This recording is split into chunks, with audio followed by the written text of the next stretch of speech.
ఆసక్తితో కూడి వచ్చిన మీ అందరికీ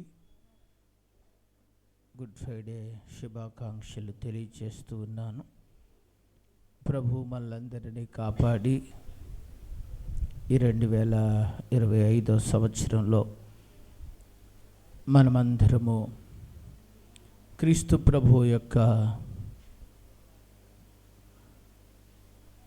శిలువ దినాలని లేదా క్రీస్తు ప్రభు వారి యొక్క శిలువలో ఆయన మరణించిన దినాన్ని మనమందరము జ్ఞాపకం చేసుకొని శిలువ మరణాన్ని కాస్త తలపోసుకొని దేవుని మాటల్ని ధ్యానించుకోవడానికి దేవుడు ఇలాంటి మంచి అవకాశం మన ప్రభు మనందరికీ దయచేశారు.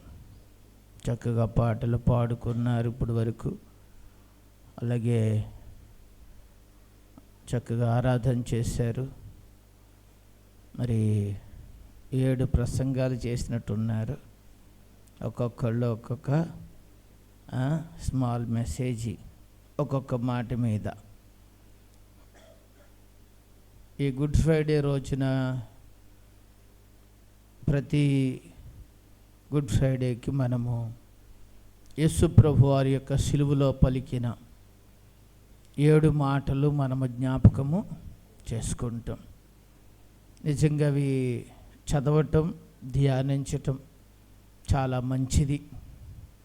ఎందుకనంటే దేవుని మాటలు అవి నిత్యము అవి జీవిస్తూనే ఉంటాయి. అవి ఓల్డ్ అయిపోయాయి కాదు, పాతగిల్లిపోయాయి కాదు. ప్రతి మాట ఎందరినో ప్రభావితము చేసి రక్షణలోకి నడిపించినంత శక్తి కలిగినది దేవుని మాటలు. మరి అలాగే ప్రభు ఆ మాటలన్నిటినీ మీరు ధ్యానించారు. నేను ఒక చిన్న మెసేజ్ని మీకు గుర్తు చేయాలని ఆశపడుతున్నాను ఈరోజు. అదేమిటి అనంటే సిలువే విలువ. సిలువే విలువ. క్రైస్తవానికి ఒక విలువ తెచ్చిపెట్టింది ఏది అనంటే సిలువే. సిలువ అనేది మనము చాలాసార్లు మెడలో వేసుకున్నట్లు, లేకపోతే ఎక్కడో ఒక చాట దాన్ని పెట్టినట్లు, కొన్నిసార్లు కొంతమంది దానికి మొక్కినోళ్ళు, దానికి టెంకాయలు కొట్టినోళ్ళు కూడా ఉంటారు. అలా కాదు. దాని అమూల్యమైత ఏమిటి అనంటే క్రీస్తు ప్రభులు వారు ఆయన 33.5 సంవత్సరాలు ఈ భూమి మీద జీవించి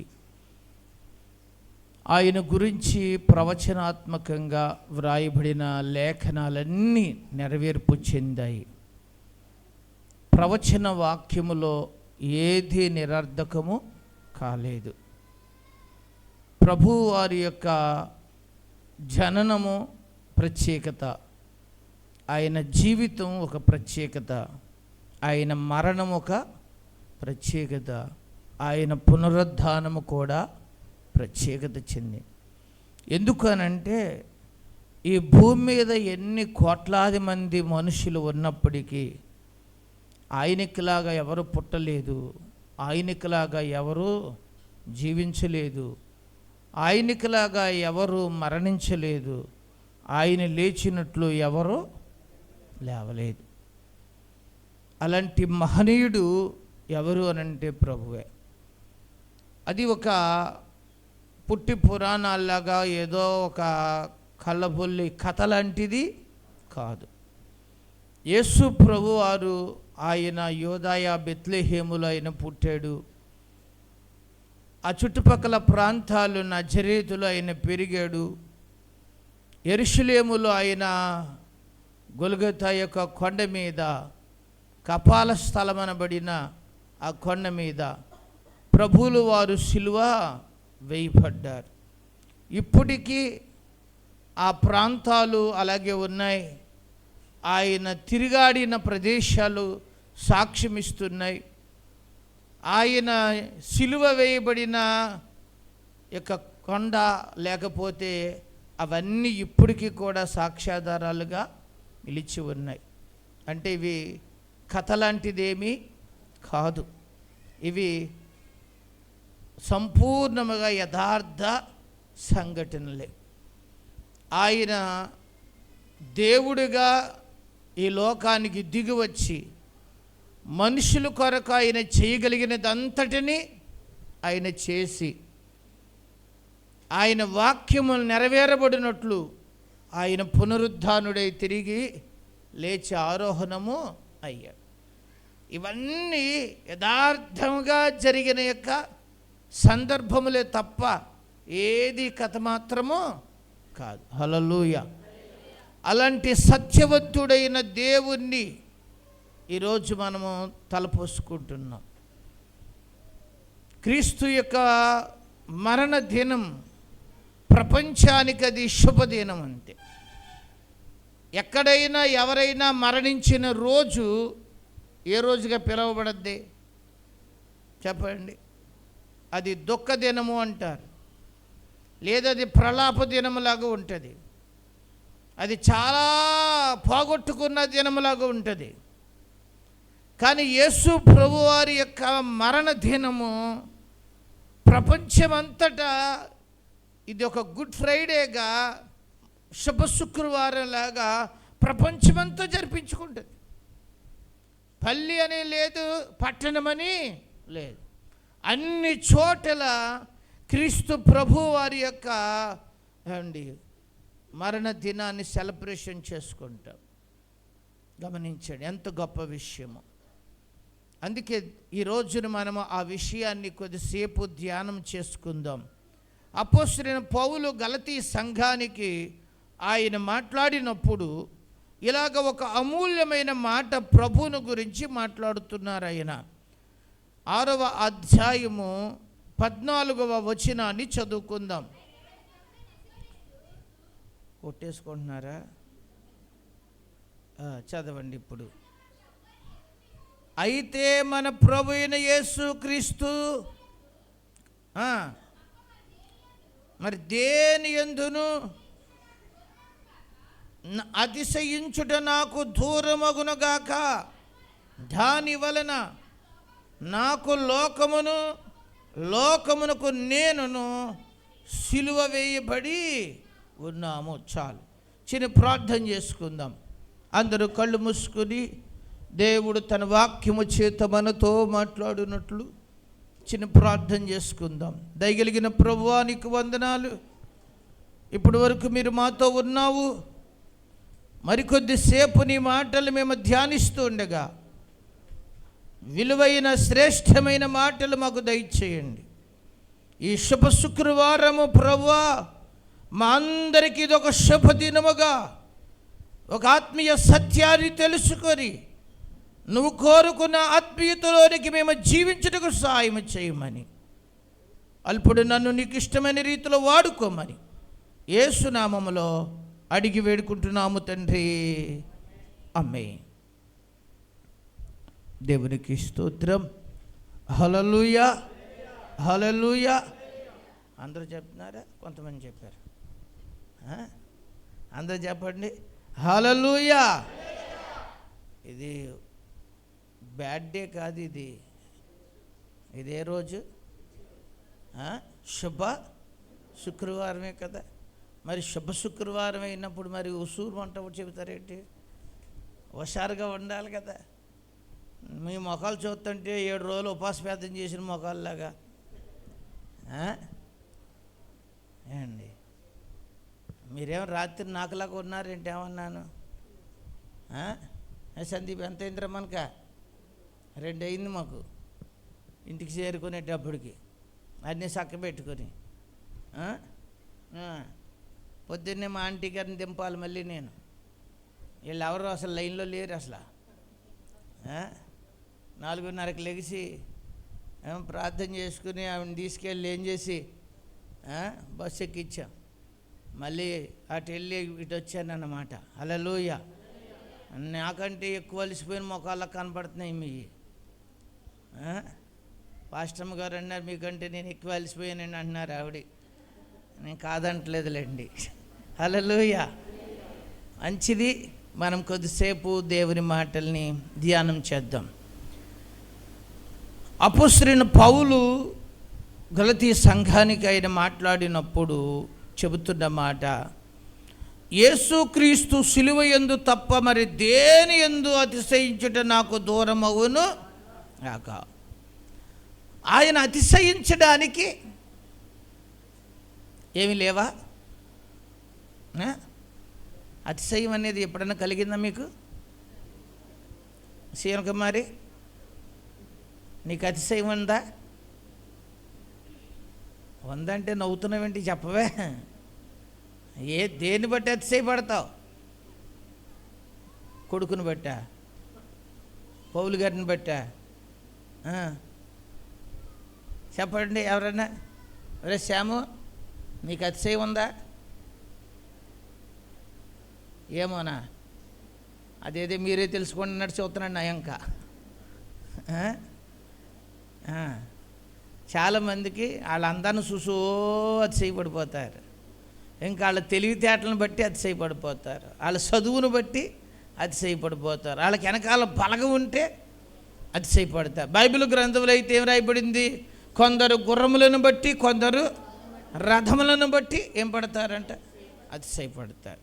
ఇలాగ బైబిల్ గ్రంథంలో మనం చూస్తే ఆయా సందర్భాలలో ఆయా విషయాలలో ఏమవుతూ ఉంటారు? అతిశయపడతారు. ఆ మురళైనోడు అటు ఇటు పారిపోతున్నాడు, అటు కేకేంటండి. ఆ కొద్దిగా బయట తిరిగే వాళ్ళని ఎవడన్నా ఒకసారి వీళ్ళు కేకేసుకురండి వాళ్ళని. రే జాషువా, నువ్వు వెళ్తావా? నిన్న వాళ్ళు లాగేస్తారా? నిన్న వాళ్ళు లాక్కుండా ఉండును గాక, వాళ్ళందరినీ లాక్కొచ్చుదు గాక. ఒరే ధనేష్, అరే ఏంటి ఆడికి సీఎం గారు ఫోన్ చేశాడంటే ఆడికి గుడిలో కూర్చోవాలంటే ఎంత బాధో, గంతులేయాలంటే ఎండలోనైనా ఏం చేయగలరు? దా కూర్చో, ఎదరికొచ్చి కూర్చో, ఇంకా ఎదరికొచ్చి నువ్వు అక్కడ వండుకో. రే ఎదరెక్కరా.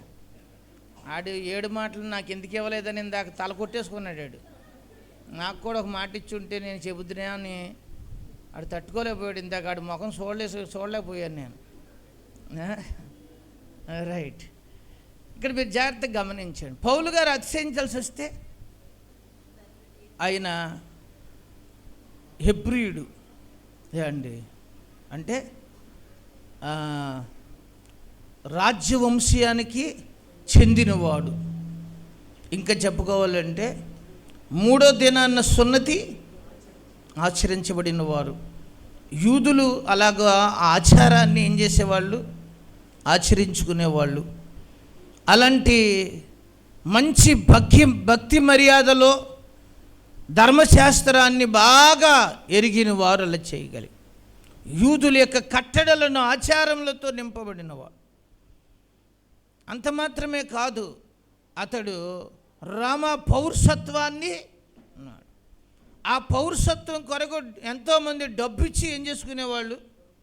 ఇతడు జన్మతః రామ పౌరసత్వాన్ని కలిగినవాడు. అంత మాత్రమే కాదు అండి, ఆ రోజుల్లో ఒక మంచి విద్వాంసుకుడైన గమాలియల దగ్గర చక్కటి విద్యాభ్యాసము నేర్చుకున్నవాడు. చాలా గొప్పత, చాలా పేరుగాంచిన ఆయన దగ్గర నేర్చుకున్నాడు. మంచి స్థితి కలిగిన వాడు, మంచి ధైర్యశాలి. ఎవరు? ఈయనకు మంచి టీం ఉంది. ఎవరికి? మామూలు టీము. ఈయన ఆజ్ఞాపిస్తే వాళ్ళు చలాయించుకుని వచ్చేయగలరు అన్నమాట. అలాంటి గొప్ప టీముకి నాయకుడు ఎవరో? ఇలాంటి ఎన్నో సామర్థ్యతలు ఉన్నాయి. మంచి బలం ఉంది, మంచి సౌందర్యం ఉంది, మంచి స్థితి ఉంది. ఇప్పుడు వీటిలో దేనిని బట్టి నేనేమవనంటున్నాడు? నేను అతిశయించవలసి వస్తే సిలువ యందు తప్ప మరి దేని యందును నేను అతిశయించను, అది నాకు దూరమైపోవును గాక అన్నాడండి. ఎవరు? సరే, ఇక్కడ మనం గుర్తించాల్సిన విషయం, ఇప్పుడు పని చేస్తే బాగుంటుంది అనుకుంటున్నాను. పిల్లలు బయటికి వెళ్తే తల్లి నుంచో పెడితే ఇక నుంచి ఎవరి పిల్లలు లెగిసినా వాళ్ళతో పాటు వాళ్ళ అమ్మను కూడా ఏం చేయాలి? నుంచోబెట్టేయాలి. అప్పుడు ఎవరికి వీళ్ళకి వాళ్ళకి కూడా ఏమవుతుంది? కొంచెం జ్ఞానోదయము కలుగుద్ది. ఇక్కడి నుంచి ఇప్పుడు నుంచి ఎవరు లెగిసినా, పిల్లలు లెగిసినా తల్లి నుంచోవలసిందే. అది మరి మీరు ఏం చేసుకుంటారో మీ ఇష్టం. మీరు వాళ్ళని లేకుండా చూసుకుంటారో మీరు ఏం చేసుకుంటారు. సరిగ్గా కూర్చో. మెదిలినోళ్ళకి కూడా వేయాల్సి వస్తుంది. హల్లెలూయా. ఇక్కడ జాగ్రత్త వేరండి. పౌలు గారు ఇలాంటి ఎన్నో ఉన్నాయి సామర్థ్యతలు కదా. కానీ దేవుని వాక్యంలో మనం చూస్తే వాటిని బట్టి అతిశయపడలా. దేని యందు అతిశయపడుతున్నాడు? అక్కడ అంటున్నాడు, నేను సిలువ యందే ఏమవుతున్నాను? అతిశయపడుతున్నాను. మరి సిలువ ఏంటి? దాని స్పెషల్ ఏంటి? దాని ప్రత్యేకత ఏంటి? ఈరోజు సిలువలో ఉన్న విశేషత ఏమిటో కొన్ని ప్రాముఖ్యమైన విషయాలను మనం చూద్దాం. మొదటగా కొరింథీయులకు వ్రాసిన మొదటి పత్రిక 1వ అధ్యాయము 18వ వచనాన్ని చదువుకుందాం. సిలువను గూర్చిన వార్త నశించుచున్న వారికి వెరితనము గాని రక్షింపబడుచున్న మనకు దేవుని శక్తి. చాలు. ఇక్కడ మాట వ్రాయబడింది, సిలువను గూర్చిన వార్త నశించుచున్న వానికి అది వెరితనము కానీ రక్షింపబడిన మనకు అది దేవుని శక్తి. సిలువ దేవుని శక్తి. సిలువే మనిషికి శక్తినిచ్చేది. ఏమిచ్చేది? ఆధ్యాత్మికమైన శక్తివంతులను చేసేది, ఆధ్యాత్మికమైన ప్రభావంతులను చేసేది సిలువ. మీరు గమనించండి, సిలువను ఒక విగ్రహంలాగా చేయమని చెప్పట్లేదు. సిలువను మీ ఇంట్లో పెట్టి పూజ చేయమని చెప్పలేదు. దానికో దీపం వెలిగించమని చెప్పలేదు. దానికి ఒక టవలేయమని చెప్పను నేను. కానీ ఆ సిలువలో ఉన్న అద్భుతమైన భావనను మనం ఇక్కడ అర్థము చేసుకోవాలి. సిలువ రక్షింపబడుచున్న వారికి అది ఏమై ఉందంట? దేవుని శక్తి. ఇప్పుడు ఇక్కడికి రాగలిగారు అని అంటే దేవుడు మీ శరీరానికి ఏమి ఇచ్చాడు? శక్తినిచ్చాడు. పాడగలిగితే, ఏదన్నా పని చేయగలిగితే ఏమండి ఏముంది మన శరీరంలో? శక్తి కదా. కూర్చోవడానికి దేవుడు మనకి శక్తిని ఇవ్వాలి. లేకపోతే కూర్చోవటం కూడా ఏం చేయలేము, కూర్చోలేము. ఇది శారీరకమైన శక్తి. కానీ సిలువ ద్వారా వచ్చే శక్తి చాలా గొప్పది. వాక్యంలో మనము చూసినట్లయితే దేవుని మాటలో ఒక శక్తి ఉంది. ఎవరి మాటలో? దేవుని మాటలో శక్తి ఉంది. దేవుని మాటలు ధ్యానిస్తూ ఉంటే మనుషులను ప్రభావితము చేస్తాయి. 119వ కీర్తనలో కీర్తనాకారుడు అక్కడ మాట్లాడుతుంటాడు, నీ వాక్యము నా హృదయంలో పెట్టుకుంటే నేను అన్నడు ఏమైపోను? తొట్టాలను. వాక్యము ఒక వ్యక్తి హృదయంలో ఉంటే వాడు ఎప్పుడు పాపము చేయలేడు. అంటే వాక్యము హృదయంలో ఉంటే వాడిని పవిత్రంగా ఏం చేయగలదో కదా. ఇంకా మనం ఆలోచన చేస్తే దేవుని వాక్యం ఇంకా ఎంత గొప్పది అని అంటే అది బ్రతికించేది, అది నెమ్మది ఇచ్చేది, అది మనల్ని బలపరిచేది. దేవుని వాక్యము అనేక సందర్భాల్లో బాగు చేసేది. ప్రభు నోరు తెరిచి ఆయన మాట్లాడినప్పుడు ఒక ప్రభావవంతమైన కార్యాలు, ఆయన సముద్రమును గద్దించినట్లు లేఖనములు మనము చూస్తాం. అపవిత్రాత్మలను ఆయన గద్దించినట్లు మనము చూడగలుగుతాం. ఆదిలో దేవదేవుడు మొత్తం తన నోటు వాక్కు చేతనే సమస్త సృజంతని సృజించినవాడు. హల్లెలూయా. అపవాది యేసు ప్రభువు దగ్గరికి వచ్చి ఇలా అంటది. ఏమంటది? వినయ్, నీరసంగా ఉన్నావు, ఈ రాయి రొట్టి చేసుకుని ఏం చెయ్యి? తిను అంది. అప్పుడు ప్రభు ఇలా అన్నాడు. ఏమన్నాడు? మనుషుడు బ్రతికేది రొట్టె వలన కాదు, దేవుని మాట వలనే. బ్రతికించేది మనిషిని రొట్టె కాదు, దేవుని మాట. దేవుని మాట చాలా చాలా శక్తి గలది. అందుకే దైవజనుడు ఇలా రాసుకున్నాడు కదా, నీ మాట చాలయ్యా. ఎవరి మాట? నా జీవితంలో గొప్ప కార్యం చేయగలిగింది నీ మాట చాలు. నీ మాట చాలా ప్రభావం కలది. ఈ భూమి ఆకాశము అందున్న సమస్తము గతించిపోతాయేమో, కానీ నా మాట సున్నా అయినా పొల్లైనా తప్పిపోదు. హల్లెలూయా. దేవుని మాటలో అంత ఏముంది? శక్తి ఉంది. ఇంకా ప్రార్థనలో ఏముంది? శక్తి ఉంది. ప్రార్థిస్తే దేవుడు గొప్ప కార్యాలు చేస్తాడు. చెరసాల పునాదులు ఏమైపోయినాయి? కదిలిపోయినాయి అంతే. యెహోషువ గారి కాలంలో ప్రార్థన ద్వారా వాళ్ళు గొప్ప కార్యాలు చూడండి. యెహోషాపాతు కాలంలో ఏం చేశారు? వాళ్ళు ప్రార్థన చేశారు, నీవే మాకు దిక్కు అని ప్రార్థన. వారి ప్రార్థన అండి కత్తితో ఈటి పట్టుకెళ్ళి యుద్ధం చేయకుండానే వారి స్తుతుల ద్వారా గొప్ప జయాలు. హల్లెలూయా. ఈరోజు మనం గుర్తించాల్సిన విషయం అదే. ప్రార్థనలో ఏముంది చెప్పండి? శక్తి ఉంది. మనము దేవునికి మొర్రపెడితే, దేవునికి ప్రార్థన చేస్తే ఖచ్చితంగా ఆ సహాయాన్ని మనము, అది వ్యాధ, అది అవసరమా, అది ఇబ్బందా, కష్టమా, మొర్రపెట్టినప్పుడు దైవ కార్యాన్ని ఖచ్చితంగా మనము చూడాలి. ప్రార్థన చాలా ప్రభావం కలిగిన కార్యాలు జరిగిస్తుంది. ప్రార్థన లేనివాడు లేనివాడు శక్తిహీనుడైపోతాడు, ఏమి లేకపోతే అది. అందుకనే దేవుని మాటలో శక్తి ఉంది, ప్రార్థనలో పరిశుద్ధాత్మ శక్తి. ఏ శక్తి? పరిశుద్ధాత్మ శక్తి. ఇది చాలా బలమైన కార్యాలు చేస్తుంది. చాలా గొప్పవారి ముందు, చాలా ప్రధానుల ముందు నిలబడి యేసే దేవుడని భయపడకుండా చెప్పగలిగేది ఏదో తెలుసా? ఉన్నది ఉన్నట్టు చెప్పేది, సత్యాన్ని సూటిగా చెప్పేది, జడవకుండా చెప్పేది. అండ్ ఏదనుకున్నారు? పరిశుద్ధాత్మ. పరిశుద్ధాత్మ వారిని బలపరిచినప్పుడు అక్కడ కొన్ని గొప్ప గొప్ప కార్యాలు జరిగాయి. కొంతమంది రోగులు ఏమయ్యారో తెలుసా? బాగుపడ్డారు. హల్లెలూయా. దేవుని ఆత్మ చేత ఎందరు నడిపించబడతారో అని దేవుని వాక్యం ఏం చేస్తుంది? సెలవిస్తుంది. అందుకని మనం గుర్తించాలి, ఆత్మ చేత మనం ఏం చేయబడాలి? నింపబడాలి.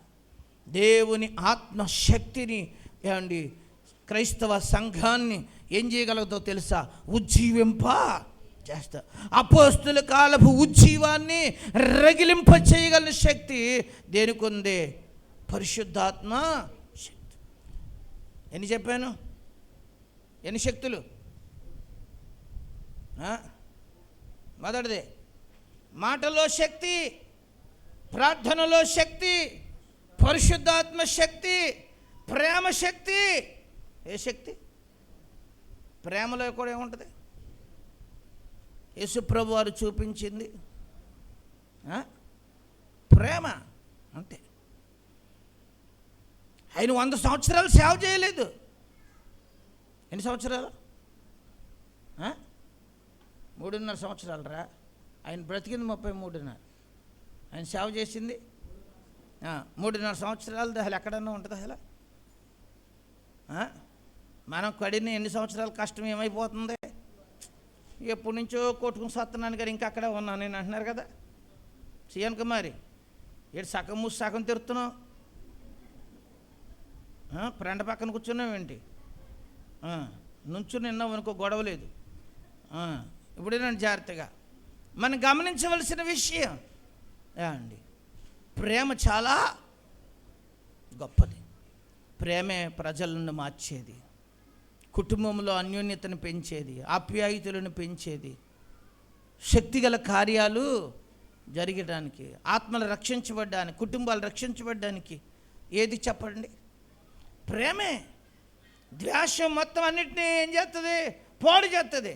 ప్రేమ అన్నిటినీ కట్టుకుంటుంది, అన్నిటినీ తాలుకుంటుంది, అన్నిటినీ ఏం చేసుకుంటుంది, ఓర్చుకుంటుంది, అన్నిటినీ కప్పుకుంటుంది. ప్రేమ చాలా ఎలాంటిది, గొప్పది. హల్లెలూయా. అందుకనే ప్రేమ అనే ఒక శక్తి, అది చక్కగా కుటుంబాలను ఏం చేయగలదు చెప్పండి, వ్యక్తుల్ని చక్కగా ఏం చేయగలదో తెలుసు, అన్యోన్యతను పెంపార చేసేటట్లు వెళ్ళదు. సువార్త శక్తి.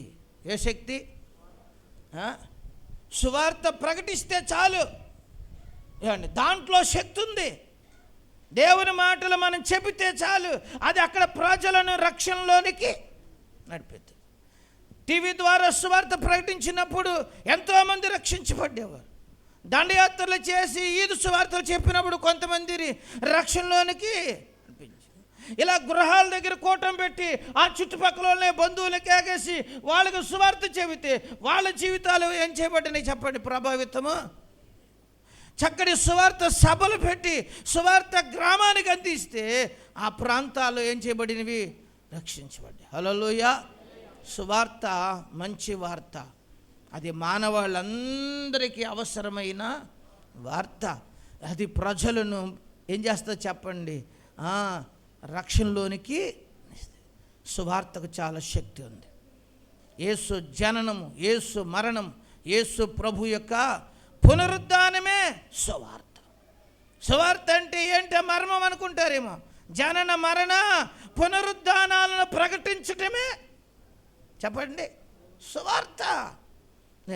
ఈ శుభవార్త చాలా శక్తివంతమైనది. గొప్ప గొప్ప వారిని సహితం ఏం చేసింది చెప్పండి, రక్షణలోనికి. హల్లెలూయా. ఇంకొక శక్తి ఉంది, పునరుద్ధానపు శక్తి. ఈ భూమి అందరిని బంధించింది, యేసు ప్రభువుని బంధించడం చెప్పండి వల్ల కాలేదు. అర్థం మీకు ఇక్కడ. కొన్నిసార్లు కొంతమంది అంటారు, యేసు ప్రభువా ఆయనేం దేవుడు. మా నాన్నగారు చెబుతారు, వాళ్ళమ్మ యేసు ప్రభువుని నమ్ముకున్న కొత్తలో అందంట, రే ఆయనే కొడతా ఉంటుంటే ఆయనే రక్షించుకోలేకపోయాడు, ఆయనే నిన్ను ఏం చేస్తాడు. అర్థం మీకు ఇక్కడ. ఆయనే రక్షించుకోలేనాడు, నిన్నెలా రక్షిస్తాడు రా బాబు అందంట. ఇప్పుడు కూడా చాలామంది అలాగే మాట్లాడతారు. ఏమని? ఆయన కొడతా ఉంటుంటే ఆయనే కాపాడుకోలేకపోయాడు, ఆయన సిలువెత్తా ఉంటుంటే ఏం చేయలేకపోయాడు, అలాంటి వాడు మనల్ని ఎక్కడ రక్షిస్తాడు? రక్షించలేడా కదా. ఆయన ప్రాణం పెట్టడానికి ఈ లోకానికి వచ్చాడు. తన్ను తాను ఏం చేసుకున్నాడు, వాళ్ళకి అప్పగించుకున్నాడు. అండి ఎవరు? రాత్రంతా ప్రార్థన చేసి గెత్సేమనే వనంలో తెల్లవారుజామున రోమ సైనికులకి ఇదిగా కత్తులతోనూ గుదిలతో రావాల్సిన అవసరం మీ మధ్య కదా నేను తిరిగాను. అప్పుడు మీరేం చేయలేకపోయారు, నన్ను బంధించుకోలేకపోయారు. రండి.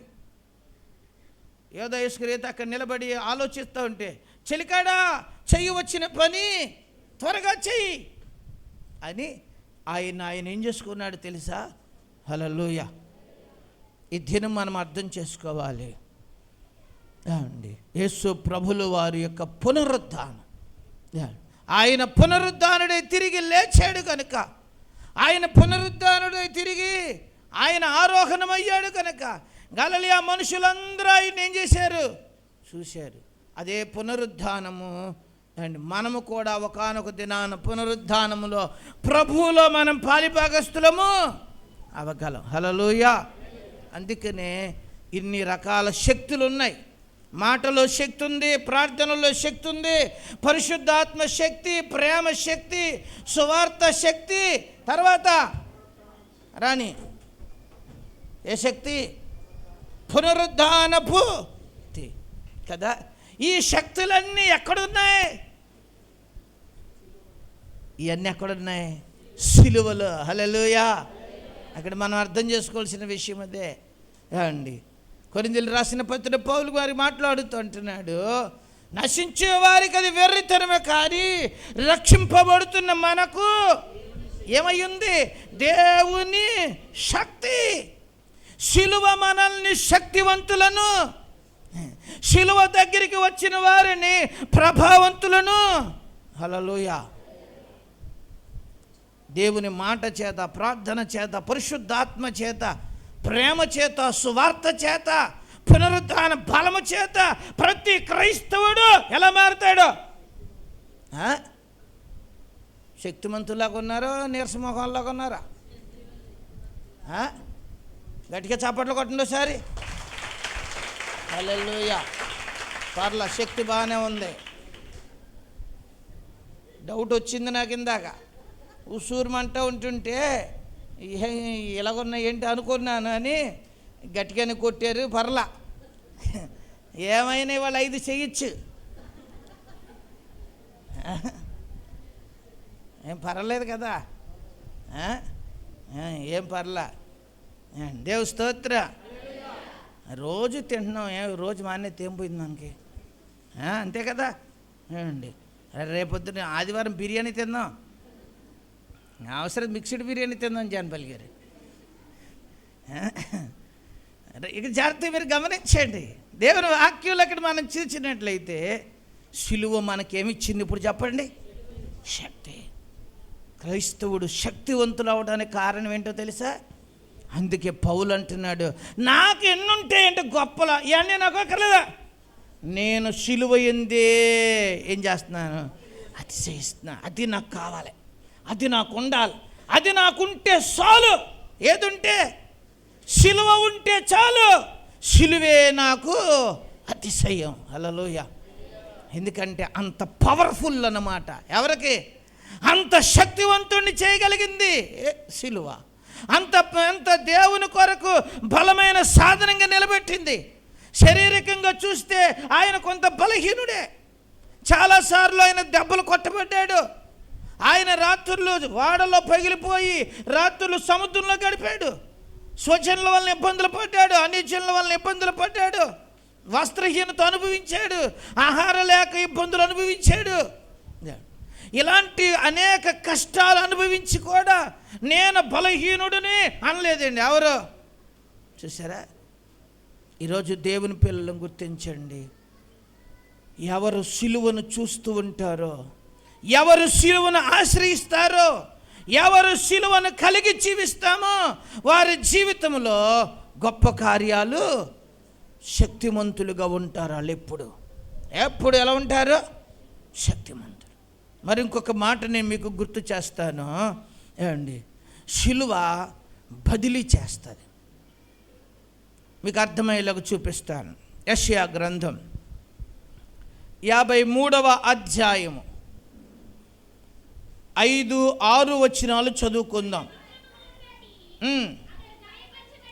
అతడు గాయపరచబడెను, నలగగొట్టబడెను, పడెను, మనకు స్వస్థత కలుగుచున్నది. చాలమ్మ. ఈ వచ్చిన భాగంలో ఇలా వ్రాయబడింది, మన అతిక్రమ క్రియలను బట్టి అతడు గాయపరచబడెను. అతిక్రమ క్రియలు ఎవరయ్యే? కొద్ది గట్టిగా మాట్లాడచ్చు కదా. అతిక్రమ క్రియలు ఎవరే? గాయపరచబడింది ఎవరు? యేసు ప్రభుల వారు. ఇంకొంచెం కిందకు వద్దాం. మా దోషములను బట్టి, దోషాలు ఎవరయ్యే? నలగొట్టబడింది ఎవరు? మన సమాధానార్థమైన శిక్ష ఎవరి మీద పడింది? మనకు సమాధానము కలిగించుట కొరకు ఆ శిక్ష ఎవరి మీద పడింది? ఆయన మీద పడింది. చూసారా? ఇక్కడ మనం చాలా తేటగా గమనించాలి. అతిక్రమములేమో మనవి అయితే, గాయాలేమో ఆయన, దోషాలు మనయేమో, నలగొడతామేమో చెప్పండి ఆయన.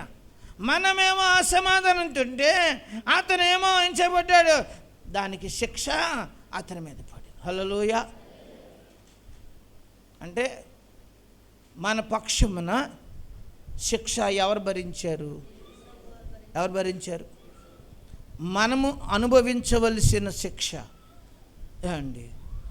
తప్పిపోయింది ఎవరో, దేవుడి మాట మీరింది ఎవరో కదా, దైవ ఉగ్రతకు గురైపోవలసిన వాళ్ళు ఎవరో, శాపాన్ని అనుభవించాల్సిన వాళ్ళు, కానీ తన పోలికలో చేసుకున్నందుకు, తన రూపాన్ని మనకిచ్చినందుకు, తన జీవాత్మ మనలో ఊదినందుకు ఆయన మనల్ని వదిలిపెట్టడానికి ఆయనకి ఇష్టము లేదు. మనల్ని రక్షించుకోవటం కోసం ఆయన మన కొరకు, మన అతిక్రమముల కొరకు, మన దోషముల కొరకు, మన అసమాధానార్థమైన శిక్ష కొరకు ఆయన ఇదంతా ఏం చేశాడు? భరించి మనకేమిచ్చాడో తెలుసా? రక్షణ ఇచ్చాడు. హల్లెలూయా. ఇంకొంచెం మీకు అర్థమయ్యేలా చూపిస్తున్నా. 1 పేతురు రాసిన పత్రిక 2వ అధ్యాయము 24వ వచనం.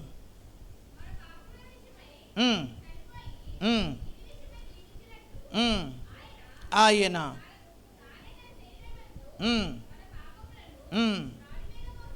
మ్రాని మీద మోసుకొనిను అతడు పొందిన గాయముల చేత మీరు స్వస్థత. ఇక్కడ రాయబడిన మాట, మన పాపముల విషయమై చనిపోయి. ఎవరి పాపముల విషయమై? పాపం చేసింది ఎవరు? చనిపోయింది ఎవరు? చేసిందేమో మనము. మన కొరకు ఆయన ఏమైపోయాడంట? చూసారా? అంటే మన పాపం బదిలీ చేయబడింది. మన పాపం ఇప్పుడు ఏం చేయబడింది? బదిలీ చేయబడింది. ఇప్పుడు అందుకేనంటున్నాడు, చనిపోయి నీతి విషయమై జీవించినట్లు ఆయన తానే తన శరీరమందు మన పాపములను మ్రాని మీద ఏం చేశాడు? మోసాడు. హల్లెలూయా. మన పాపములు అయిన మ్రాని మీద. అందుకనే యోహాను సువార్తలో 1వ అధ్యాయం 29వ వచనంలో అంటాడు, లోక పాపములను మోసుకొని పోవు దేవుని గొర్రె పిల్ల అన్నాడు. అంటే ఈ లోకములో జగత్తు అంతటిలో మనుషులందరి పాపములను ఆయన మీద వేసుకొని మోసుకుపోతున్నా ఎవరు? గొర్రె పిల్ల. అర్థం మీకు ఇక్కడ? మన దోషాలన్నీ ఆయన మీద వేసుకొని ఆయన అవన్నీ ఏం చేశాడంట? మోసుకుని పోయాడండి. ఎవరు? ఇక్కడ మనం గమనించాలి. పాప శిక్ష, పాపానికి వచ్చే రోగం, పాపం వల్ల వచ్చే శాపం, పాపం వల్ల వచ్చే మరణం, ఇవన్నీ ఏం చేశాడు చెప్పండి? ఆయన బదిలీ చేసుకున్నాడు. ఆయన తీసుకున్నాడు. అర్థం మీకు ఇక్కడ? ఒక విధంగా చెప్పాలి అని అంటే, శిక్షింపబడవలసిన నేరస్తుడుగా ఆయన వెళ్ళి మంచి వ్యక్తిలాగా మనకి విడుదల సాధించాడు. అందుకని వాక్యం చెబుతున్న మాట, యేసు ప్రభు వారి సిలువ లేకపోతే మన పాపమునకు మనమే ప్రాయశ్చిత్తము ఏమవ్వాలి? చెల్లించాలి. మన పొరపాటుకి ఎవరు చెల్లిస్తారు? ఎవరైనా చెల్లిస్తారా? తప్పు మీరు చేసి శిక్ష ఇంకొకటి కట్టమంటే ఏ సత్యప్రకాష్ అంతే కదా. తప్పు ఎవరు చేశారో వాళ్ళే కట్టాలి. ఇప్పుడు ఏసేపు గారు తప్పు చేస్తే ఎవరు కట్టాలి? పోనీ ఇస్తేరమ్మ గారు ఏమన్నా ఒప్పుకుంటుంది అంటారా? ఒప్పుకోడదా? మా మాయ చేస్తే నేనెందుకు పడాలి? అది తీసుకెళ్ళి పడేసుకోండి లోనాడండి, నాకు ఎందుకు? అంతే. తెలుసా మీకు? పోనివ్వండి, నేను ఇచ్చేస్తాలేండి అంటది అనుకున్నారా? అంటారా? నా దగ్గర డబ్బులు లేకపోతే లేవు కానీ మెల్ల గొలుసుంది, ఇది తీసేసుకుని మా ఆయన ఏమనకండి అంటారా? చెప్పరా అండి? ఎవరన్నా అంటే అనొచ్చేమో కానీ ఆవిడ మాత్రం అంతనో తెలుసు. నిజమేండి. ఏంటి ఏసేపు గారు నిజమేనా? ఆయన ఎటు పెడి తలకే నాకు కనపడలేదు ఇంతకే. ఇక్కడ మీకు ఒక విశేష అద్వైతం చెబుతాను, జాగ్రత్త వినండి. కొంతమంది మనుషులు ఉంటారు, ఎవరు తప్పు చేస్తే నేనెంత పడాలండి అంటారంటరా? గమనించే. కొంతమంది ఉన్నారు, వాళ్ళు కష్టపడి వాళ్ళే తింటారు, వాళ్ళు ఇంకెవరికి ఏం చేయరు, పెట్టరు. ఈ మధ్య శుభ్రంగా ఫ్రైడ్ రైసులు బలి దొరుకుతున్నాయి, తెచ్చేసుకుని ఏం చేస్తున్నారు వీళ్ళు? గుమ్మడంగా ఇంట్లో కూర్చొని శుభ్రంగా ప్యాన్ వేసుకుని దీంతోపాటు డ్రింక్ బాటిల్ కూడా తెచ్చుకుని ఓ ముద్ద ఓ సుక్క వేసుకో ఆడుతున్నారు. ఇంకా పిల్లలు తింటే తినాలి, లేకపోతే మానేయాలి. అండి కొంతమంది పక్కా ఎవరో స్వార్థపరులు అయిపోయారండి. కష్టపడి నేను తెచ్చుకుంటాను, ఏం చేస్తాను, తింటాను. మీరు కష్టపడితే తినండి. నాకు తెలిసినోడు ఒకడు ఉన్నాడు, ఆఖరికి ఆడు తెచ్చుకున్న నీళ్ళు కూడా ఆడ స్నానం చేసే మిగిలిపోయిన నీళ్ళు పారబోసాడంటే కానీ ఇంట్లో వాళ్ళకు సుక్క ఇవ్వలేదంట. అర్థం మీకు ఇక్కడ తెచ్చుకోమనండి అన్నాడంట. ఎవరిని ఇప్పట్లాగా పైపులు లేవు అప్పుడు. నేను బిందెలు ఏం చేసుకుని కావిళ్ళు వేసుకుని వెళ్ళి తెచ్చుకునేవాళ్ళు. ఎంత స్వార్థపరుడంటే భార్య చెప్పింది నాకు, ఇంత ఇలాంటి తోడండి అంది. అలాంటి తోడు కొంతమంది ఉంటారు అలాంటి వాళ్ళు అండి. ఇంత కూడా ఏం చేయలేము. కానీ మన ప్రభువుని యేసయ్య ఏం చేశాడు చెప్పండి? ఏం చేశాడు? మన పాప శిక్ష అంతటిని బదిలీ చేసుకున్నాడు ఆయన మీదకి. హల్లెలూయ. ఆయన మీద మోపుకున్నాడు, ఆయన మీద భరించుకున్నాడు, ఆయన మనకు క్షేమాన్ని. హల్లెలూయ. ఒక తల్లి చిన్నపిల్లలకి అన్నం పెడతారు కదా, సాయంత్రం పెట్టేటప్పుడు అలాగ తిప్పుతా పెడితేనే కానీ ఏం చేయరు, తినరు. అలా తిప్పుతానే తింటారు. అలా తిప్పుతూ ఉండగా ఒక తేనె ఈగ వచ్చి ఆ పిల్లోడు చుట్టూ తిరుగుతుంది. ఎందుకంటే పిల్లల దగ్గరికి ఎక్కువ వస్తాయి. ఎందుకు శ్యామ? తినేసేసి మూతి నిండా రాసేసుకుంటారు కదా. వీళ్ళు శుభ్రంగా మూతి కూడా కడుక్కోరు సీనక. మరి మూతి కూడా ఏం చేయరు, కడుక్కోరు. కడుక్కోకుండా ఇలా రాసేస్తారు మొత్తం. వాళ్ళకి గనక చాక్లెట్ ఇచ్చామనుకోండి ఇంకా ఆ గదంతా ఉంటాయి. ఏంటయ్యి అలా మొత్తానికి ఈ పిల్లోడి దగ్గరికి అయ్యో తేనె గిలా దగ్గర తిరుగుతూ ఉంటుంటే ఆ పిల్లోడేమో ఆ ఈగ తిరుగుతూ ఉంటే ఏడుపు మొదలెట్టాడు. ఎవరో అండి ఆ ఈగని ఇలా కొట్టింది. కొడితే అదేమో ఆ తల్లి యొక్క ఏళ్ళు పట్టుకుంది. అది పట్టుకుని ఏం చేసింది, దాని ముళ్ళు తల్లి యొక్క చేతిలో గుచ్చుకుపోయింది, ఇరిగిపోయింది. ఏమండి మళ్ళీ ఈగ తిరుగుతుంది. తల్లి ఇప్పుడు అంటుంది, అది నిన్ను ఇప్పుడు ఏం చేయదు. దాని ముళ్ళు ఆల్రెడీ నా చేతిలో ఏమైపోయింది, అయిపోయింది. ఇంకా నీకు అది ఏం చేయదు. చూసారా? మీరు గమనించండి. ఒక తల్లి అడ్డం ఉండి తన బిడ్డకి నొప్పి తగలకుండా ఏం చేసుకుని చెప్పండి కదా. అలాగే మన పరలోకపు దేవుడు అంతకంటే అద్భుతమైన రీతిలో మన శిక్ష అంతటిని ఆయన మీద వేసుకున్నాడు. ఆయన మీద వేసుకొని మనకు ఏమిచ్చాడు, రక్షణ ఇచ్చాడు. హల్లెలూయా. ఏమండి సిలువ లేకపోతే మనకి బదిలీ, మనకి విడుదల లేదు, మన శిక్షకి ప్రాయశ్చిత్తము లేదు. ఇప్పుడు ప్రభువే ప్రాయశ్చిత్తము. ఇప్పుడు సిలువ మనకేమిచ్చింది చెప్పండి? గొప్ప విడుదల ఇచ్చింది. హల్లెలూయా. మరి ఇంకొక మాటను మీకు గుర్తు చేస్తాను చూడండి. సిలువ వలన మనము పొందుకోగలిగిన ప్రాముఖ్యమైన విషయము ఎఫెసీయులకు రాసిన పత్రిక 2వ అధ్యాయము 16వ వచనము.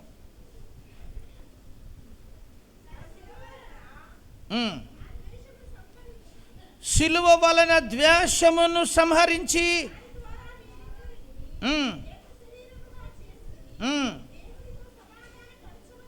దేవునితో సమాధానపరచవలెనని అలాగు చేసిన గనుక చాలు ఆయనే మనకు సమాధాన. అంటే ఇప్పుడు ప్రభు యొక్క శిలువ సమాధానాన్ని ఏం చేసింది చెప్పండి? ఏమనుగ్రహించింది? ఎవరితో? దేవుడు పరిశుద్ధుడు, మనుషుడు ఎవరు? పాపి అయిన మనుషుడు పరిశుద్ధుడైన దేవునితో కలిసి సహవాసము చేయగలరా చెప్పండి? సూర్యుని మీరు చూడగలరా? చూస్తారా? సీఎన్ కుమార్ వెళ్ళేది కాసేపు ఆ వంతెన మీద పడుకునే పైకి చూసిరా కాసేపు. 2 రకాల లాభం జరుగుద్ది నీకు. అర్థం మీకు ఇక్కడ ఈ ఒక్క సూర్యుడిని చూడలేకపోతే ఆయన ఎన్ని సూర్యులు కోటి సూర్యుల ప్రకాశవంతుడు. అలాంటి పరిశుద్ధుడితో పాపి అయిన మనుషుడు కూర్చోగలడా చెప్పండి? దగ్గర తెల్లటి బట్టలు వేసుకుని వస్తువులు బంగారాలు వేసుకుని జిగ్జిగ్గి మెరిసిపోతున్నారు అనుకోండి, వాళ్ళు పక్కన కూర్చోమన్నారు అనుకో, మిమ్మల్ని కూర్చోగలరా? కూర్చుంటారా? కూర్చున్నా కూడా దగ్గర ఆనుకుని కూర్చోలేము మనం. కూర్చుంటానికి చెప్పండి, భయం, కూర్చోలేరు. భయం అనుకుంటా, వద్దండి నేను కిందకు వచ్చేటండి, వద్దు. నేను ఒక్కోసారి కూర్చోమంటే నేను కూర్చోండి అని మెట్టు ఒకటి ఉంటుంది అక్కడ మా ఇంటికాడ. ఏమండి వచ్చి అక్కడ కూర్చుంటారా? నా ఎదురుగుంటేనే కూర్చోలేరు కదా. అంటే నేను పెద్ద సుందరుడని అని చెప్పట్లేదు, కానీ చెప్పండి, ఒక మనిషికి ఆ ఈక్వల్ స్థాయిలో ఉన్నప్పుడే ఏం చేయగలరు? కూర్చోగలరు. ఈక్వల్ స్థాయిలో లేనప్పుడు కలిసి కూర్చోవడానికి కూడా మనస్సు ఏం చేయలేదు, అంగీకరించదు. మరి అలాంటి గొప్ప దేవునితో కలిసి నువ్వు కూర్చోవటం ఎలా కూర్చోగలవు? అలాంటి గొప్ప దేవునితో ఎలా సంభాషణ చేయగలవు? అలాంటి దేవునితో నువ్వు ఎలా సహవాసం చేయగలవు?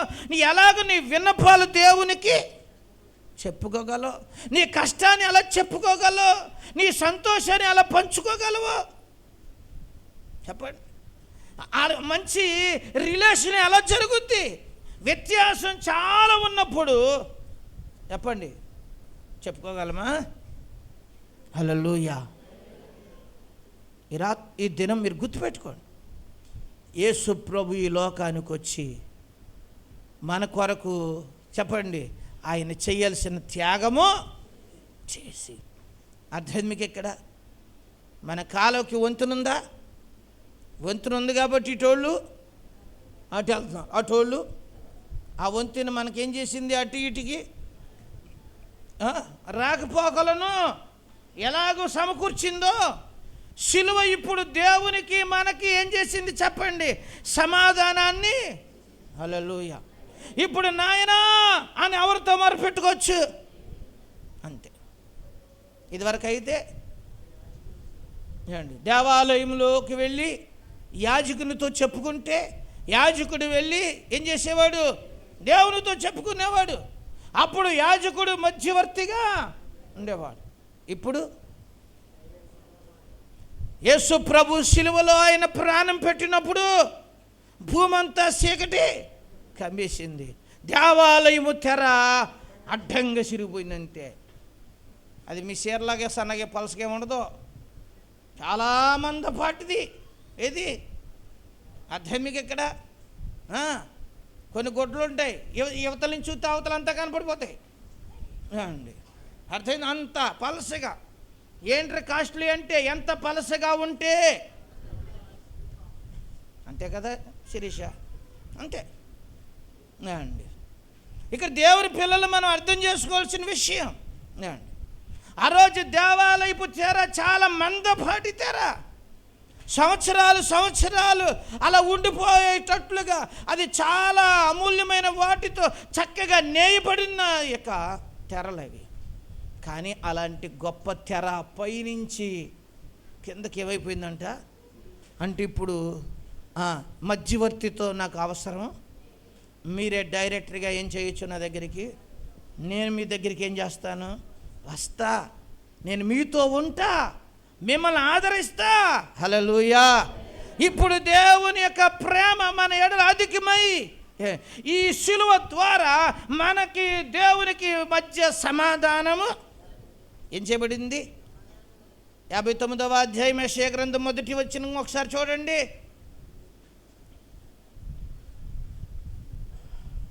59వ అధ్యాయము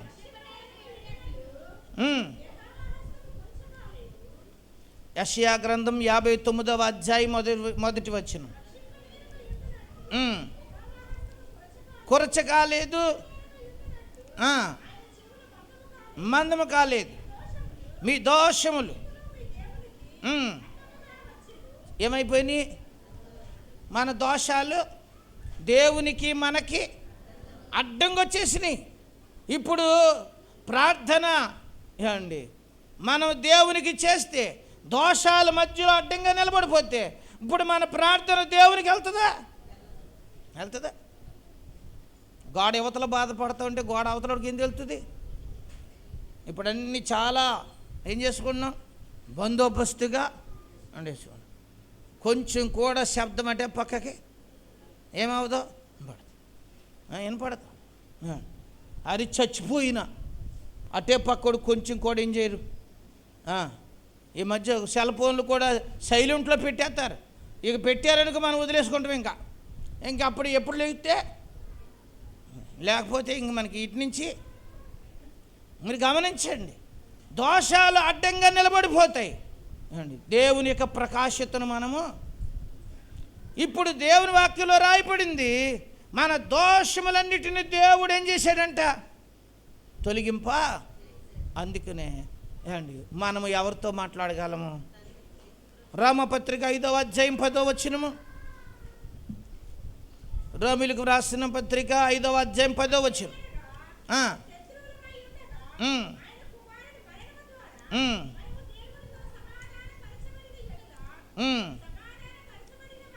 సమాధానపరచబడిన వారమై మరి నిశ్చయముగా చాలు ఏమవుతాము? రక్షింపబడదు. ఇక్కడ మీరు చూడండి కదా, దేవుని అమూల్యమైన రక్షణ మనం ఎలా సంపాదించుకుంటుంటే అండి ఎవరితో సమాధానము కదా. దేవుని వాక్యం మనకి అక్కడ అదే చాలా తేటగా ఏం చేస్తుందో చూడండి అండి. మనము గమనించవలసిన ప్రాముఖ్యమైన విషయం. చాలా సందర్భాల్లో మనం గమనించలేం.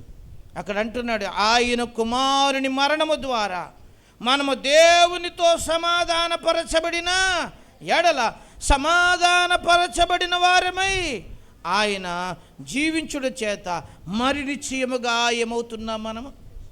ఏమవుతున్నాము అంటే మరణము ద్వారా మనము దేవునితో ఏం చేయబడ్డాము? సమాధాన. హల్లెలూయా. క్రీస్తు ప్రభు యొక్క మరణము, ఆయన శిలువ మనకి దేవునికి ఏం కలుగు చేసింది చెప్పండి? సమాధానం కలుగు చేసింది. అంతే. ఇద్దరు మనం గుర్తించుకుందాం.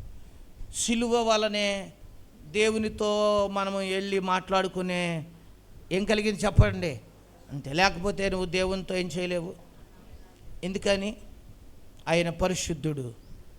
ఆయన వేవేల దేవదూతల సమూహంతో పరిశుద్ధుడు అని స్తుతి గానాలాపన చేయబడుతున్న దేవదేవుడు. అలాంటి పరిశుద్ధ దేవునితో నువ్వు వెళ్ళి సహవాసం చేయాలంటే మధ్యలో పరిహారము నిలిచబడాలి. యజ్ఞ పశువుగా ఏమైపోవాలి? యాగము. గొర్రె పిల్ల రక్తము కాదు, గొవ్వల రక్తము కాదు కదా. రక్త ప్రోక్షణమే చెప్పండి పాపమునకు ప్రాయశ్చిత్తాన్ని ఇస్తుంది. అందుకనే మన వాళ్ళందరూ ఏదో ఒక కోడినో తీసుకెళ్ళి ఏం చేస్తారు? రక్త ప్రోక్షణం జరిగిందంటే పాపమునకు ప్రాయశ్చిత్తము కదా. కానీ యేసు ప్రభులు వారు మన పోలికలో పుట్టి మనవలే పెరిగి ఆయన మన కోసము కలువరి శిలువలో ఆఖరి పొట్టు వరకు రక్తాన్ని హల్లెలూయా అండి. గొర్రె మన కోసం ఎందుకు చేస్తుంది? ఆయన మన నాన్న మనల్ని పుట్టించాడు. నేను ఆ ప్రాయశ్చిత్తం కొరకు ఆయన ఏం చేయబడ్డాడు? ఏమండి కొట్టబడ్డాడు. ఆయన వీపంతా నాగడు చాళ్ళుగా దొల్ల కొట్టబడింది. 39 కొరడా దెబ్బల చేత మొత్తం ఈ పంత దేహమంతా తూట్లుగా ఏమైపోయింది? పొలం నాగలతో దున్నితే ఎలాగో ఏమైపోయి ఉంటుంది? సాళ్ళు పడిపోయి ఉంటుందో ఆయన వీపంతా ఏమైపోయింది అనుకున్నా. గమనించండి, గోధుమలు నలగగొట్టబడినట్లు ఆయన ఏం చేయబడ్డాడో తెలుసా? అలాగూ నలగగొట్టబడ్డాడు, అలా హింసించబడ్డాడు. ఎందుకంటే దేవునితో మనం ఏం కలిగి ఉంటాం కొరకు చెప్పండి? సమాధానము. హల్లెలూయా.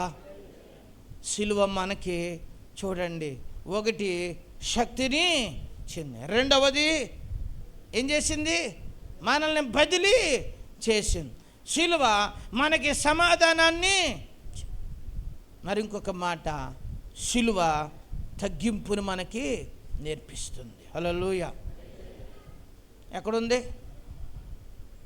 సుపరిచితమైన మాట? ఫిలిప్పీయులకు రాసిన పత్రిక 2వ అధ్యాయము 6వ వచనం.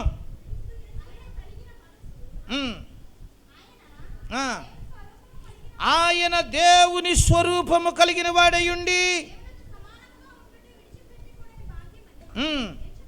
ఎంచుకోలేదు, మనుషుల పోలికలో పుట్టి దాసుని స్వరూపం ధరించి తన్ను తానే రిక్తునిగా చేసుకుని మరియు ఆకారమందు మనుషుడిగా కనబడి మరణము పొందినంత, శిలువ మరణము పొందినంత విధేయత చూపిన వాడే తను తాను ఏం చేసుకున్నాడంటే తగ్గించుకున్నాడు. 9వ వచనం, అందుచేతను భూమి కిందున్న వారిలో కానీ ప్రతి వాని మోకాలు ఆయన ఎదుట వంగును, మహిమార్థమై ఒప్పుకొనట్లు దేవుడు ఆయనను అధికముగా ఏం చేశాడు? దేవుడు ఆయనను అధికముగా ఏం చేశాడు? దేవుడు ఆయన అధికముగా హెచ్చించబడిన కారణం ఏంటి చెప్పరా జాను? తగ్గింపే. ఏముండాలి? మాట చెప్పినప్పుడు ఏం చేయాలి? వినాలి. అర్థం మీకు ఎక్కడ? కూర్చోనమన్నప్పుడు కూర్చోవాలి, రమ్మన్నప్పుడు విధేయత కావాలి, తగ్గింపు కావాలి. దేవుడు ఎంత స్థితిలోకి తీసుకెళ్ళినా వాళ్ళలో ఒక తగ్గింపు స్వభావము ఎప్పుడైతే అది ఉంటుందో వాళ్ళు ఏం చేయబడతారు? హెచ్చించబడతారు. హల్లెలూయా. ఒక వ్యక్తి హెచ్చించబడాలి అని అంటే ఖచ్చితంగా ఏముండాలి? యేసు ప్రభుల వారు అంతగా హెచ్చించబడటానికి కారణము ఆయన అంతగా ఏం చేయబడ్డాడు? అక్కడ 5-6 ప్రాముఖ్యమైన పాయింట్స్ ఉంటాయి. ఆయన దేవుని స్వరూపము, మనుషుని పోలికలో, దాసుని స్వరూపం, రిక్తునిగా ఏం చేసుకున్నా, శిలువ మరణము పొందినంత ఏ శ్రమ, శిలువ మరణము పొందినంత విధేయత చూపించి తన్ను తాను. హల్లెలూయా. ఎంత గొప్ప విషయమో చూడండి, ఎంత గొప్ప విషయం, సాధారణమైన విషయం కాదు. ఈ దినము దేవుని పిల్లలు మనం అర్థం చేసుకోవాలి. దేవుడు మనలను అధికముగా హెచ్చించాలి అని అంటే ఇలాంటి తగ్గింపు స్వభావము.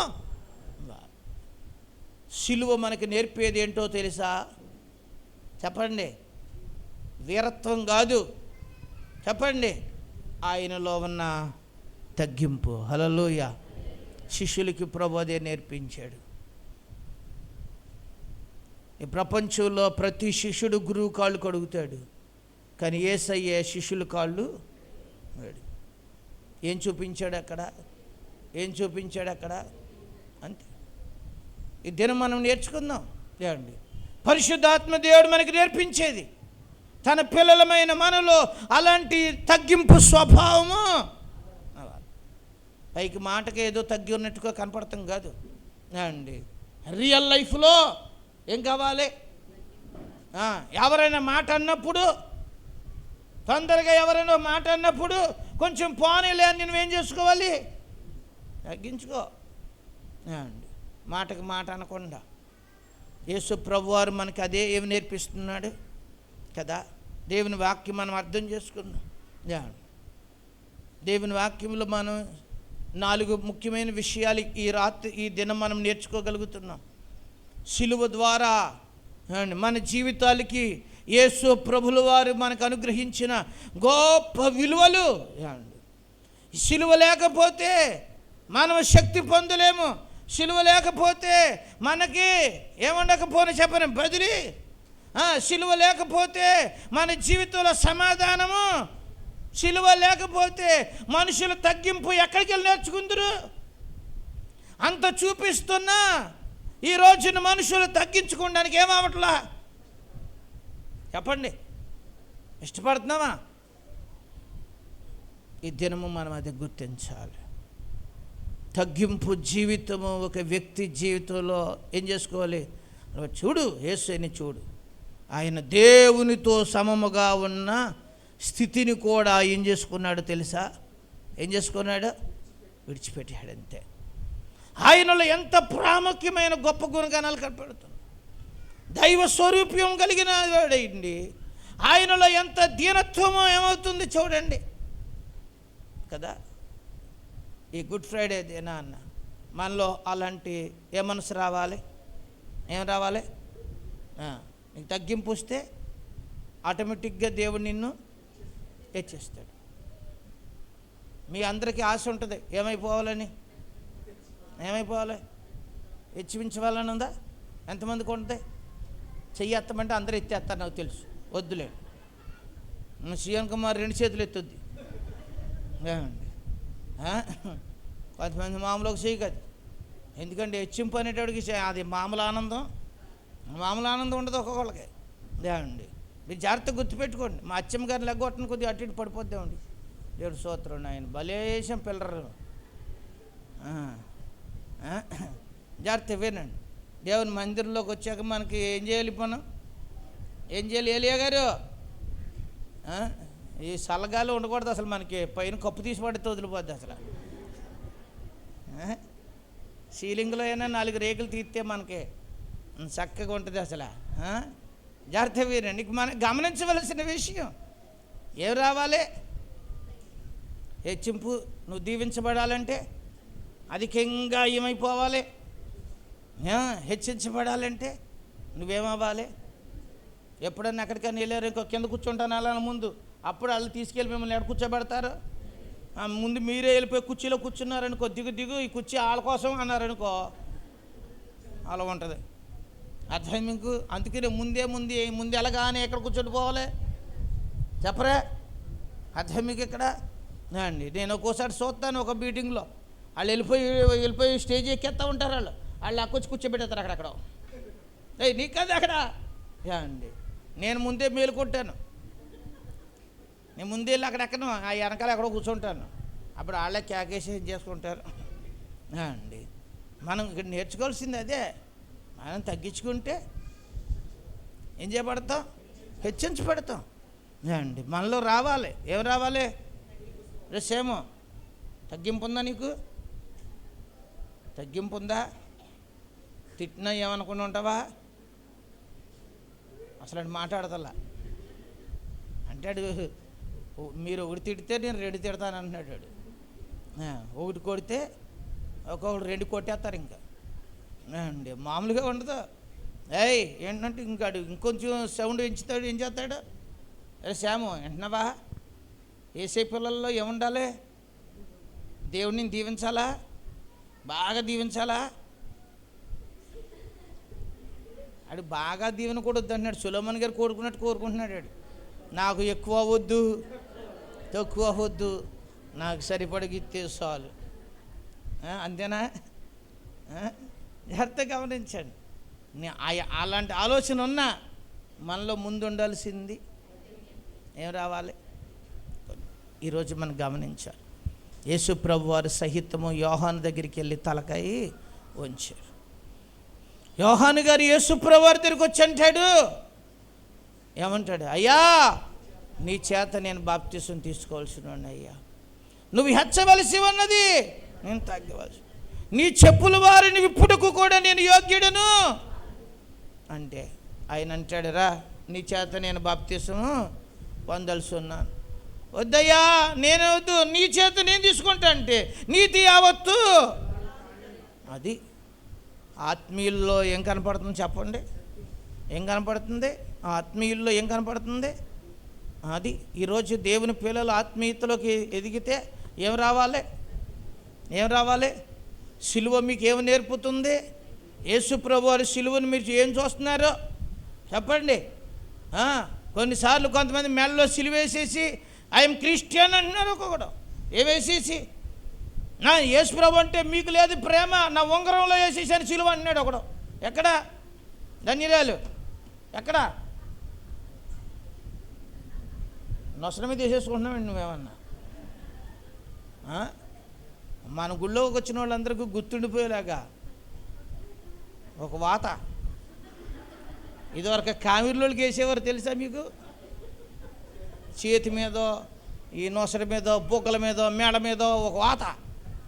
అప్పుడు వాళ్ళు అందరికీ ఉండే ఈ వాతలో, నొసట్లో వాతో, బొగ్గ మీద వాతో, మేడ మీద వాతో, ఈ చేతి మీద కామిరులకు వస్తే ఒకటి, జ్వరం వస్తే ఒక వాత. దేవుడు పుణ్యం అంటే మనకి ఏ వాతలు లేకుండా మన మొక్కలు గ్లామర్గా కనపడుతున్నాయి. సూత్రం ఆయన ఆ కాలంలో పుడితే ఎన్ని ఉండేయో మనకు కూడా. గుళ్ళోకి వచ్చే వాళ్ళందరికీ సిలువ వాత వేసేయాలి అందరికీ. అప్పుడు సిలువ వాత వేసేస్తే ఇంక మీరు అంటారు ఏమైనా తెలుసా, ఈ వాత ఉన్న వాళ్ళు డైరెక్టర్గా వెళ్ళిపోతాం ఎక్కడికే. అలాగే వెళ్ళాం, ఏముండాల్సిందే. పై ఆచారాలు మనుషులు పెట్టుకుని మేము గ్యారెంటీ అనుకుంటున్నారు. కాదు, రియల్గా మనలో తగ్గింపు స్వభావము కావాలి. ఏం కావాలి? అందుకే దేవుని వాక్యం చెబుతుంది ఏమండి, సిలువ నీకు ఇచ్చిన విలువేంటో తెలుసా? నీకు అనుగ్రహించబోయే ఒక హోందాతనం ఏంటో తెలుసా? నీకు ఇచ్చే ఒక ధన్యత ఏంటో తెలుసా? సిలువ నీకు ఒక శక్తినిచ్చింది.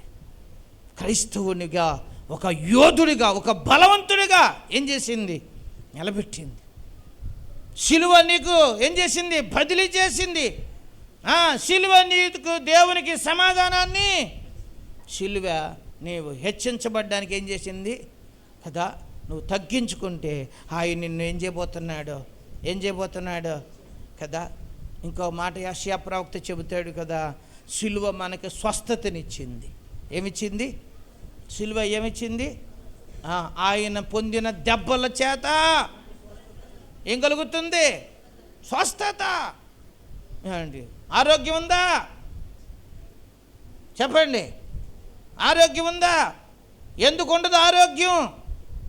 యెషయా గ్రంథములో రాస్తాడు, 1వ అధ్యాయములో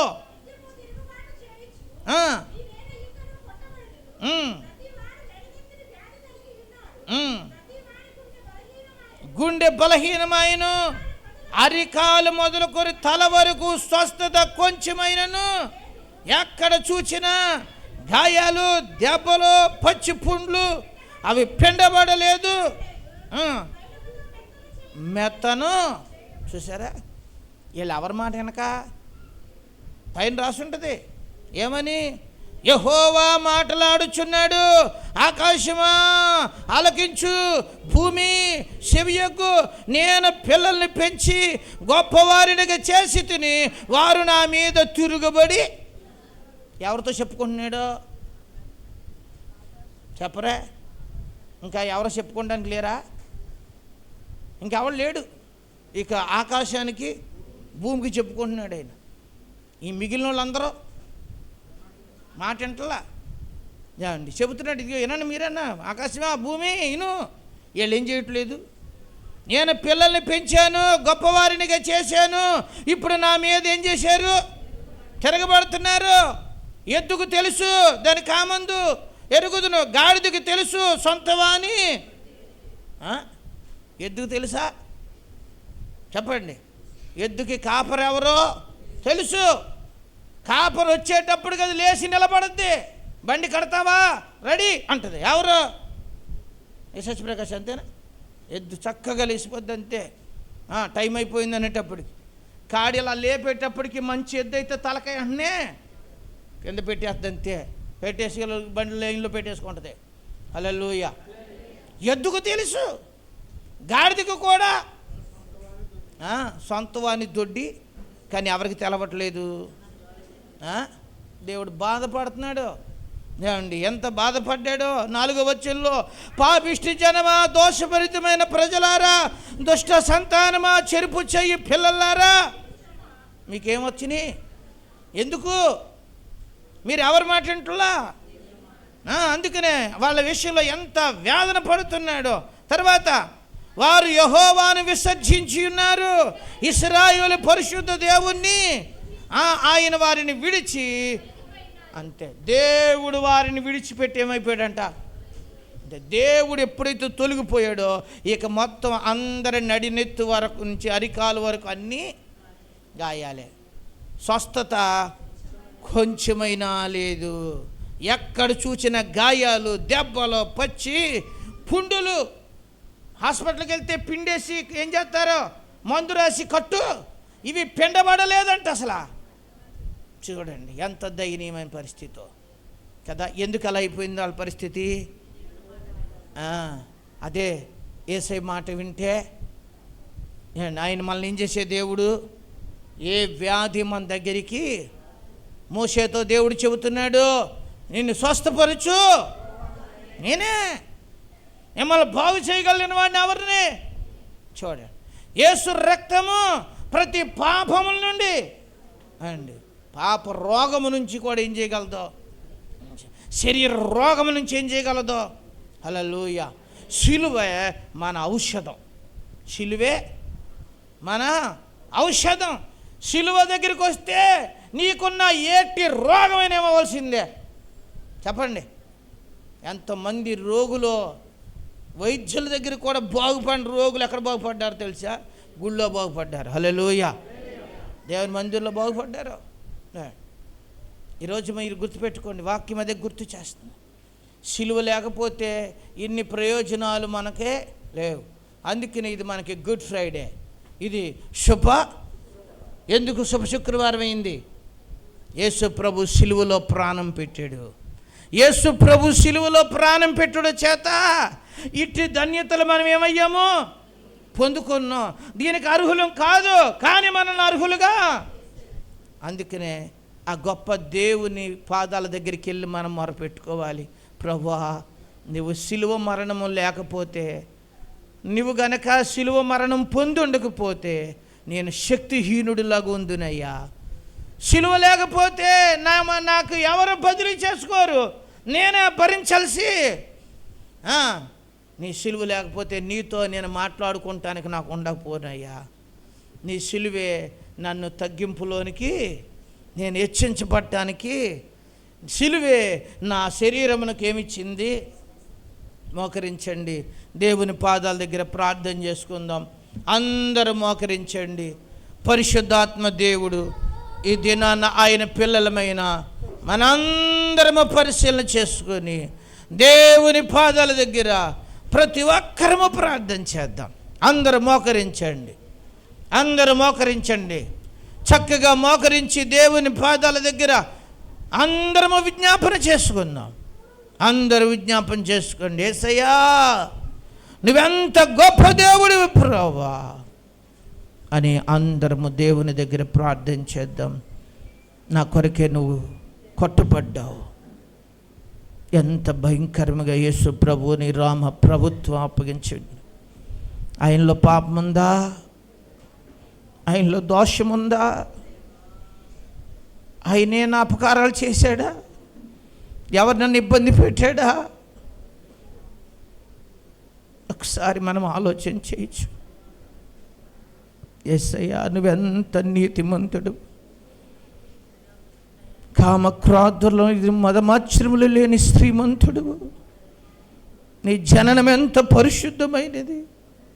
నువ్వు మాట్లాడినట్లు ఎన్నడూ ఏ మనుషుడు మాట్లాడలేదంట. అయ్యా, నీ చూపులు ఎంత గొప్పవి. నీ ఎంతమంది మీద జాలి పడ్డావు, ఎంతమంది మీద కరికరపడ్డావు. ఎంతమంది గుడ్డి వారిని బాగు చేసావు, కుంటి వారిని బాగు చేసావు. చనిపోయిన వారిని సహితము నువ్వు తిరిగి లేపిన దేవుడివి. ఎంతమందికి కన్నీటిని తుడిచిన వాడివి, ఎన్ని గుండెలను ఆదరించిన వాడివి. న్యాయ తీర్పు కోసం తీసుకెళ్తే ఎక్కడ కూడా శిక్ష విధించడానికి ఏ నేరము కనపడలేదు వాళ్ళ దగ్గర. అంత నీతిమంతుడిగా జీవించావు, అంత పరిశుద్ధుడిగా జీవించావు ప్రభువా. నీకు ఈ లోకం సిలువ వేసింది. ప్రభు దగ్గర ప్రార్థన చేసుకుందాం. ఆ గొప్ప దేవుడిని తృణీకరించింది లోకం. ఆనాటి ప్రజల చేత తృణీకరించబడ్డాడు. స్వజనులు ఆయన్ను తృణీకరించారు, యూదులు ఆయనను తృణీకరించారు, ప్రధాన యాజకులు ఆయనను తృణీకరించారు, శాస్త్రులు ఆయన తృణీకరించారు. దేవా, యెషయా ప్రవక్త చెప్పినట్లు ఆయన తృణీకరించబడిన వాడు ఆయన. దేవా, నువ్వెంత గొప్ప దేవుడు. నీతిమంతుడిగా జీవించి మా అందరి కోసం, మా అందరి పాపముల కొరకు నాయనా మా దోషములన్నిటినీ బదిలీ చేసుకోవటానికి మా చేతులు చేసిన వాటికి నీ చేతుల్లో శీలలు వేయబడ్డాయి. మా హృదయములో దురుద్దేశములకు నీ ప్రక్కలో బల్లింపోటు పొడవబడింది. అయ్యా, మా అక్రమ నడకల కొరకు నీ యొక్క కాళ్ళలో శీలలు వేయబడ్డాయి. మా చెడ్డ తలంపుల కొరకు నీ తలకు ముళ్ళ కిరీటం పెట్టబడింది. ఒళ్ళంతా గాయాలే, చూడనొల్లని వానిగా మార్చబడ్డావు, రక్తవర్ణుడిగా మార్చబడ్డావు నాయన. మా దోషాలే కదా, మా పాపములే కదా నిన్ను అలా గాయపరిచినవి. మా దోషములే కదా నిన్నంత గాయపరిచినవి. ప్రభువా, నీ సిలువే మమ్మల్ని బదిలీ చేసింది.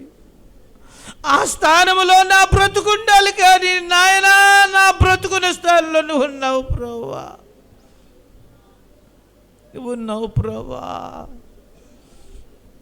దేవుని దగ్గర ప్రార్థన చేసుకోండి, అందరూ ప్రార్థన చేసుకో. కొన్ని నిమిషాలు మిమ్మల్ని మీరు స్వపరీక్ష చేసుకోండి.